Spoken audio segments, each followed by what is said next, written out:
Hello art students. Today we are going to be doing a weaving like the Native Americans that we will be utilizing yarn, beautiful colored yarn.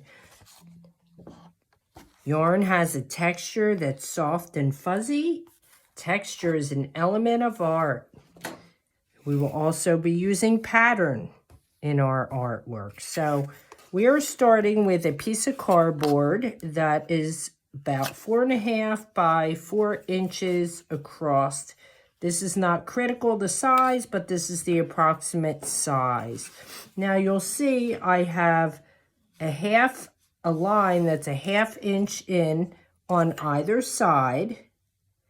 And I divided that line with 12 dots, okay? I transferred the dots from one edge to the other side, and I cut little slits. Now the slits stop at that line, which I call the stop line, and that's where our yarn is first going to become woven around.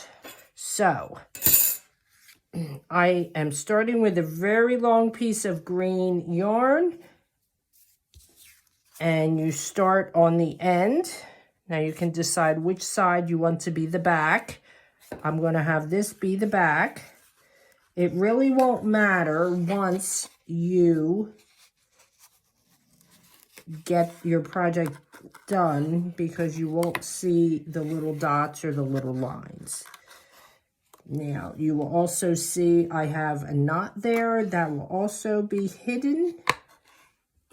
I decided to piece together a couple of different greens just for interest. So you notice that I am going back and forth across, engaging the same slit on the other side. And you could see that these are not exactly lined up.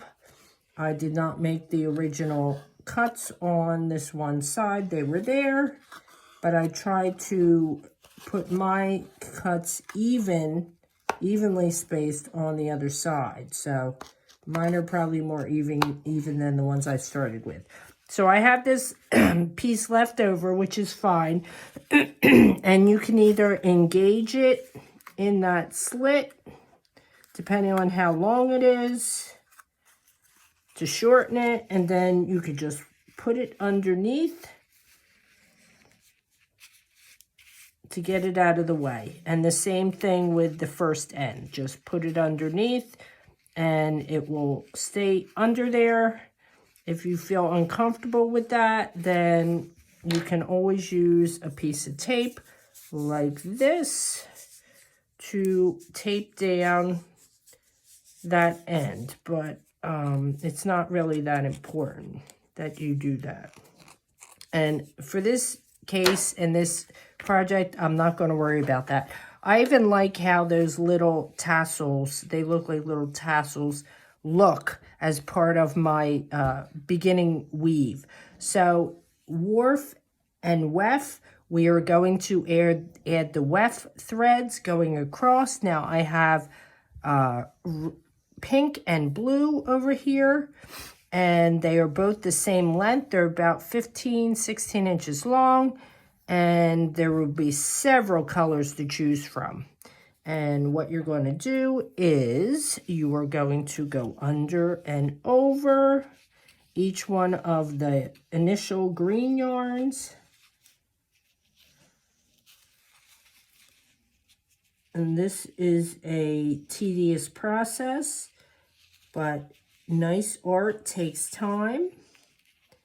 And sometimes you have to repeat. There's repetition in the type of art that you do. Okay, so, and if your yarn comes apart like that just did, just kind of twist it back together, because yarns are actually 5 or 6 strings that are twisted together. All right, so there's my first one. Notice I tried to make it even here and here. Now I'm going to take a blue one just to mix this up. I might do pink, blue, but as you can see now, I have this long needle with a big eye. This is called an eye. See, it looks like an eye. I put the yarn through that eye and I pulled the end down a little bit. Now, the reason why I did that is I want to see if this is any faster going over and under, and it kind of looks like it is. Okay, now remember, when you're doing a weaving, if you did a paper weaving at the beginning, every other one yarn is the opposite. So here's that little tail that I didn't want it to come out of the eye, but now I want it to come out.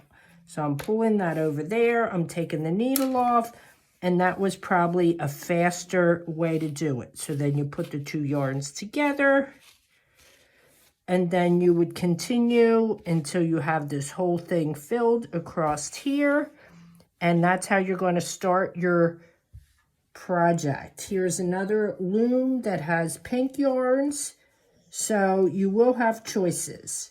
Okay, enjoy the first part, and I will be there to help you.